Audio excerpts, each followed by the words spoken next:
as negotiators in Brussels make little progress before Prime Minister Theresa May meets EU leaders next week. A warning about a breakdown in talks from a minister seen strongly to favor a business-friendly bespoke transition out of the EU came a day after the EU summit chair spoke of a similar New Year deadline.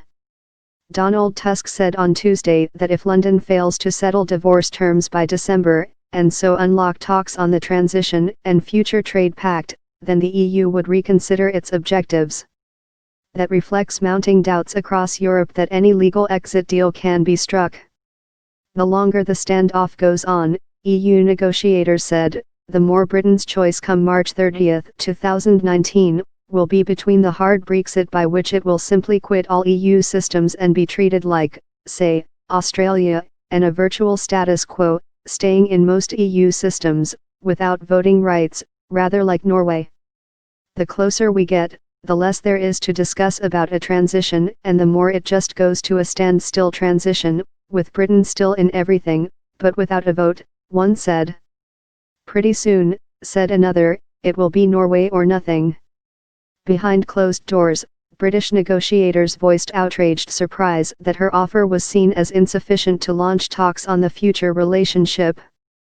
It's hard to say it was genuine, one EU official said of the show of emotion. It's a form of pressure. Brexit Secretary David Davis and EU negotiator Michel Barnier are due to give a news conference around noon, 10 o'clock GMT, on Thursday to give an update on the week's progress. Business worries. Businesses are sounding the alarm. A German industry federation warned members to start preparing for a very hard Brexit. A senior representative of London's financial services industry told a Brussels audience this week that a legal transition agreement must be reached by the end of this year. Most importantly, it must reflect the status quo, said Catherine McGuinness of the City of London Corporation.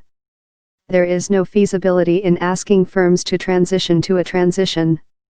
If uncertainty continues, businesses will vote with their feet.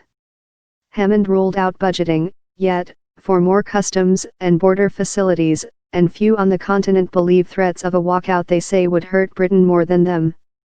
So leaders will watch May's struggle to unite her government and sit tight.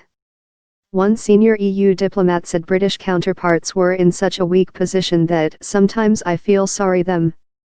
For many in Brussels, that makes a virtual status quo after Brexit the increasingly likely outcome. In March 2019, Britain will formally leave, said another EU official. But de facto most of the existing arrangements will remain. They will have their celebration of independence and then we will sit down to talking business again.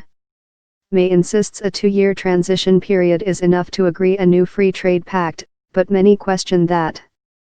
John Bruton, the former Prime Minister of Ireland, has recommended an alternative to either no deal at all or a virtual status quo transition, just keeping Britain fully in the EU for 4 years beyond 2019. Neither wants any extension. But Bruton warned, the present tight time frame increases the likelihood of miscalculation and of the UK leaving the EU with no deal at all.